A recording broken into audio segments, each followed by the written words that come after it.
Hello, everyone, and welcome to week 11 of LNCN300. We are definitely moving right along this term. In fact, after this week, we only have 2 units of full material with discussion boards left and journal entries, and after that, you will be working on your final project. I'll be talking to you a little bit about that at the end of this message, but for now, let's look at what we have for this week. Last week we talked about public goods, and this week we're moving on to public services. Particularly, you're going to be looking at an incident this week from 2010 where some firefighters in Tennessee allowed a home to burn as the resident had not paid a $75 annual fee to keep the firefighters aware and willing to respond to the house. There was a great deal of outrage about this, but there were also some defenders for the fact that the firefighters had not put the fire out. So after completing this unit, you'll be able to explain the concept of public services. You'll also be able to understand and explain the position of those who supported the homeowner in this instance. And you'll also be able to understand and explain the position of those who supported the fire department in this instance. So let's take a look at your reading assignment for this week. First, you're going to have an introduction to public services from Michigan State University, and I would like us to look at this with one another because it really has 2 sections I want you to look at pretty closely. When you first open up the link, it's going to take you to an introduction to public services, and it explains to you that public services is an industry that's comprised of public agencies and programs and utilities through which, though privately owned, are heavily regulated by the government. And of course, there's different examples of public agencies, but the one we're really going to be looking at today will be fire departments. After you read that introduction, if you go over to the left-hand side to the navigation column, I would like you to look at the background for public services because you're going to learn more about how public services function and what Michigan State University thinks the outlook for public services are in the future. So take a look at both of those sections as you go through your reading unit. Once you read about public services, I would like you to come back. There are 4 articles related to the 2010 incident from NBC News, the National Review Online, Huffington Post, and Glenn Beck. Take a look at those articles. Form your thoughts, understand why each side holds the opinion that it does. Look at their arguments. And then, of course, you'll come back to the weekly discussion board.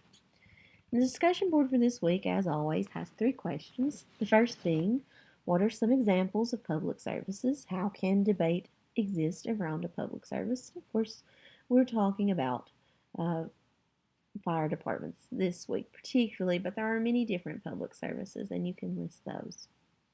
The second, explain the position of those who supported the homeowner in the 2010 case and those who supported the fire department. Why does each side hold the opinion that it holds? Is there a middle ground that can be met between these 2 opinions? Once again, I'm looking for you to explain the positions of both sides, not necessarily your personal opinion throughout your entire post. So make certain that you cover both sides well as you're talking about the issue.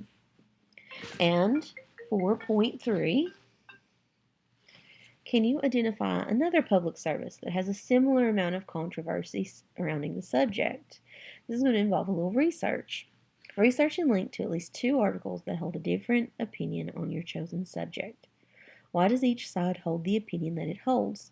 Is there a middle ground that can be met between these 2 opinions?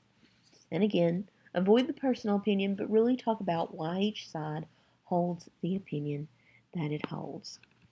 Of course, you'll be able to fully explore your thoughts on this matter in the Public Service Journal for the week, where you'll be asked to talk about whether you identified most closely with the firefighters or the homeowner in this instance, and whether there was a particular author of these articles that you most closely identify with, or if there was someone you very strongly disagree with.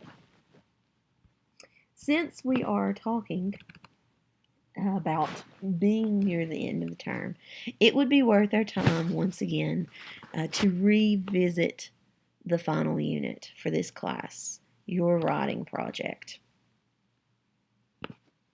You should be able to see it's labeled Unit 14, Writing Assignment Final.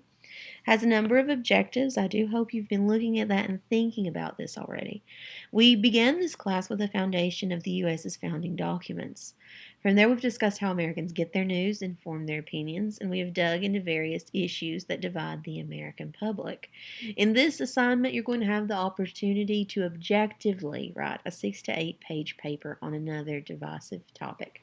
Now, that objectively is an important word.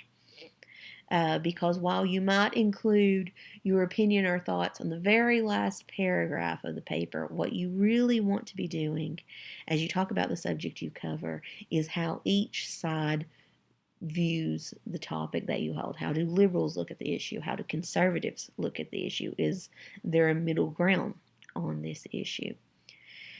As we have practiced on the discussion board, you're going to read various articles. This time, these will be articles that you will do research on and find, and you will explain why each side holds the view that they do. Below, I have provided some topic options for you to consider.